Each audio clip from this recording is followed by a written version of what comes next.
2 hari yang lalu saya mengalami kejadian yang cukup unik, yang lebih ke arah tidak menyenangkan yang terjadi antara saya dengan calon supplier yang saya kontak. Ya, saya mengkontak salah seorang calon supplier untuk menanyakan apakah mereka mempunyai suatu barang yang sedang kami butuhkan untuk dijual kembali ke customer. Awal mula saya mengkontak mereka via email dan kemudian mereka membalas dan mereka merekomendasikan salah seorang sales atau marketing mereka untuk berkomunikasi dengan saya, dan si marketing tersebut juga membalas email saya untuk menanyakan profil kita, apa yang kita cari dan sebagainya. Singkat cerita, saya membalasnya, saya menjelaskan apa yang kami cari, siapa kami dan mengapa kami membutuhkan barang itu. Dan dari email tersebut saya sudah mengalami kejadian yang menurut saya kurang tepat jika dilakukan oleh seorang sales, seorang marketing, bahkan jika titelnya adalah seorang marketing koordinator, yang dimana ini berarti seharusnya dia bukan seorang sales atau marketing biasa, tapi mempunyai pengaruh yang cukup tinggi dalam perusahaan mereka. Hal yang tidak menyenangkan adalah responnya lama sekali. Saya mengkontak di 2 hari yang lalu via email dan kemudian dia baru membalas keesokan harinya. Oke, untuk ini saya masih bisa terima, mungkin karena orang Indonesia tidak terlalu terbiasa dengan email, jadi sehingga tidak selalu mengecek emailnya atau tidak mengkonekkan emailnya dengan handphone. Tidak masalah, yang penting dia membalas. Dan kemudian percakapan pun berlangsung. Saya menanyakan beberapa detail. Total ada 7 pertanyaan saya di email dan dia hanya membalas 2 pertanyaan saya. 5-nya tidak menjawab dan di akhir email dia hanya berkata, untuk komunikasi yang lebih cepat tolong WA saya. Oke, saya kembali mengikuti, kemudian saya WA. Saya kontak via WA dan ternyata pengalamannya pun juga mirip sekali. Kembali saya mengalami pengalaman yang tidak menyenangkan. Sebelum saya lanjutkan ceritanya, lebih baik saya tunjukkan chatnya seperti apa dan bisa Anda saksikan berikut ini. Ya, seperti yang Anda lihat ada beberapa bagian di sana. Bagian pertama yang perlu kita perhatikan adalah awalnya. Awalnya dia menanyakan siapa saya, lebih ke arah personalnya, karena di email saya sudah mengenalkan kami dari perusahaan apa. Oke, berlanjut. Jika Anda perhatikan di sana, coba Anda perhatikan baik-baik respon cara dia membalas WA saya. Yang pertama adalah cara membalasnya, dan kedua adalah Anda perhatikan baik-baik waktu membalasnya. Jika Anda perhatikan baik-baik, waktu membalasnya pun cukup lama, padahal ini kontak via WA. Oke, mungkin dia kondisi sibuk atau mungkin sedang di jalan atau apapun, tidak masalah. Hal itu mungkin menyebabkan responnya cukup lama. Tapi kembali perhatikan poin nomor 1-nya adalah bagaimana cara dia membalas WA saya. Sudah memperhatikan dan cukup baik? Ya, Anda bisa melihat bagaimana cara dia membalas, dan menurut Anda apakah itu cara membalas yang tepat yang bisa dilakukan oleh seorang koordinator marketing? Buat saya, jika orang tersebut adalah karyawan saya, pegawai saya, sales saya, atau tim marketing saya, dan dia memperlakukan customer seperti itu, dia akan dalam masalah yang besar. Mendapati kejadian seperti ini, saya pun juga ingat dengan pengalaman saya 1 atau 2 bulan yang lalu, yaitu saya juga mengkontak seorang supplier yang lain dan mereka menghubungkan saya dengan seorang sales atau marketing representatifnya, dan responnya pun sangat mirip. Yang pertama, cara mereka menjawab, waktu mereka menjawab begitu lama, padahal itu via WA bukan email. Dan juga waktu telepon pun juga responnya begitu lambat. Dan yang kedua, cara menanyakannya, cara merespon customer pun seolah-olah mereka tidak siap berbisnis, atau mungkin mereka tidak mau berbisnis karena mereka tidak tahu siapa saya atau tidak tahu perusahaan saya bergerak di bidang apa. Nah, jika Anda mengikuti catatan saya yang sebelumnya, saya pernah membahas bahwa ada 4 kategori customer dan ada 2 kategori customer yang memiliki presentasi yang begitu besar yang siap untuk di closing. Dan ketika saya sebagai customer mengkontak supplier, berarti saya sudah berada di tahap nomor 2, information gathering, di mana ini berarti jika informasi yang saya dapatkan dari supplier bagus, sesuai dengan apa yang saya cari, saya akan naik ke level 1, ready to buy, dan akan siap melakukan transaksi dengan mereka. Tapi hal apa yang saya dapatkan dari pengalaman di 2 bulan yang lalu dan juga yang 2 hari yang lalu ini, saya mendapati pengalaman yang sama, di mana respon mereka, si sales, si marketing tidak bagus, sehingga akhirnya bukannya saya naik ke posisi 1 siap bertransaksi, Saya malah menjauh dari mereka dan saya tidak mengkontak mereka lagi. Kenapa? Simple.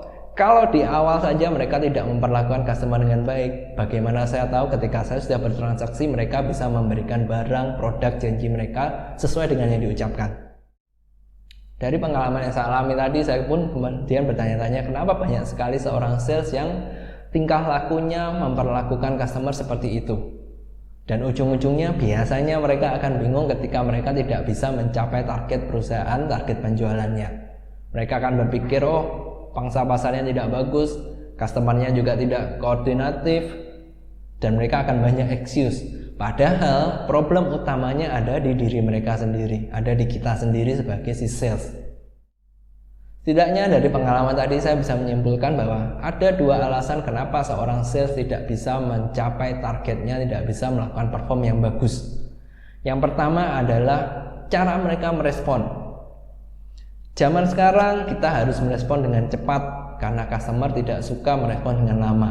Alasannya simpel, zaman sudah maju berbeda dengan 20-30 tahun yang lalu di mana cara berkomunikasi mungkin masih terbatas, orang harus telepon atau bahkan mendatangi customer. Tapi di era sekarang kita punya WhatsApp, kita punya Telegram, kita punya Line, kita punya media sosial, internet sangat memudahkan. Sehingga ekspektasi customer sudah begitu tinggi. Jika dulunya seorang sales merespon 1-2 hari, customer masih bisa terima karena keterbatasan yang begitu banyak. Tapi sekarang, jika Anda menunggu 1-2 hari, saya jamin customer akan pergi atau setidaknya mereka akan menganggap Anda tidak berminat untuk bertransaksi dengan si customer. Alasan yang kedua masih berkaitan dengan yang nomor 1, yaitu zaman sudah berubah. Jika dulu 20-30 tahun yang lalu suatu perusahaan bisa melakukan monopoli, dia bisa dominan karena dia mempunyai suatu barang yang unik sehingga kompetitornya tidak bisa menyentuhnya. Sekarang kondisinya berubah. Dengan era informasi ini begitu banyak orang yang bisa mengakses informasi yang sama sehingga satu barang bisa dijual oleh banyak kompetitor. Dan hal ini menyebabkan persaingan begitu ketat, dan berita baiknya untuk si customer adalah mereka mempunyai begitu banyak option. Jadi jika Anda sebagai tenaga penjual, Anda sebagai perusahaan yang menjual satu barang, Anda tetap merespon dengan tidak cepat, Anda merasa Anda begitu dominan dan Anda meremehkan persaingan dengan kompetitor yang lain, jangan kaget jika tiba-tiba customer Anda hilang.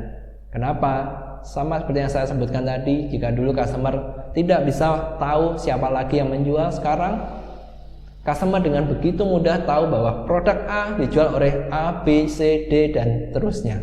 Dan mereka tinggal memilih siapa yang memberikan servis yang lebih, siapa yang harganya lebih baik, dan sebagainya.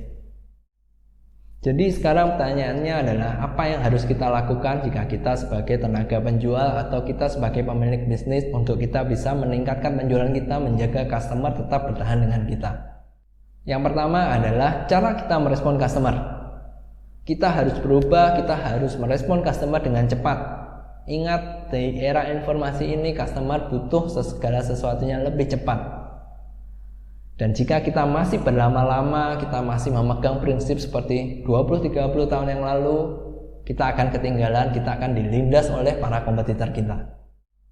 Hal yang kedua yang perlu kita lakukan adalah kita harus ingat persaingan begitu ketat, berarti nomor satunya sudah bukan produk atau jasa yang kita jual, tapi kitanya sendiri yang menjual. Dan hal ini selalu saya tanamkan di para tim sales saya bahwa produk kita bisa punya banyak kompetitor, tapi yang menentukan apakah customer beli atau tidak bukan di produknya, bukan di harga yang kamu sampaikan, tapi bagaimana caramu menjual ke customer. Yang berarti poinnya adalah value apa yang kita jual kepada customer. Ingat, bukan barangnya tapi value-nya.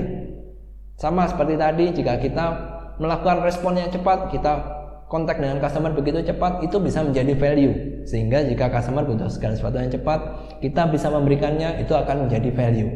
Dan value-nya kembali bukan di produknya tapi di kitanya, di salesnya, di perusahaannya. Jadi jika yang pertama adalah cara kita merespon, maka hal kedua yang bisa kita ubah adalah di diri kitanya atau di tim sales kita. Hal ketiga yang bisa kita lakukan adalah kita harus melepaskan cermin dari pandangan kita. Apa artinya? Seperti ini. Seseorang seringkali merefleksikan sesuatu di lawan pembicaranya, di customernya sesuai dengan dirinya sendiri. Saya beri contoh, seandainya saya pintar, saya cepat menangkap segala sesuatu, maka saya mengekspekkan orang yang saya ajak bicara juga sama dengan saya, cepat menangkap sesuatu dan juga pintar. Padahal faktanya semua orang itu berbeda, customer semuanya berbeda. Ada customer yang pintar yang bisa cepat menangkap sesuatu, cepat mengerti sesuatu. Ada juga customer yang begitu lambat yang butuh dijelaskan secara berulang-ulang. Dan hal seperti ini yang harus kita ingat ketika kita bertemu dengan customer, bahwa setiap customer itu berbeda dan kita harus bisa menyamakan diri kita dengan si customer, bukan sebaliknya. Dan ketika kita bisa menyamakan diri kita dengan si customer, segala sesuatu akan berjalan lebih enak, customer akan lebih nyaman dengan kita, dan hal ini kembali bisa menjadi value yang kita jual kepada customer kita. Ingat, bukan produknya, bukan barang atau jasanya, tapi value apa yang diberikan oleh si salesnya, yang berarti adalah salesnya, tenaga penjual kita yang akan menjadi pembedanya. Hai, nama saya Rossi, saya seorang business leader, dan jika Anda menyukai catatan saya hari ini, apa yang saya sampaikan hari ini, please tidaknya tolong share kepada satu orang teman Anda, atau mungkin Anda bisa men-share dengan tenaga penjual Anda, karyawan Anda, supaya mereka juga bisa semakin maju dan sukses. Dan akhir kata, sampai jumpa di catatan saya yang berikutnya.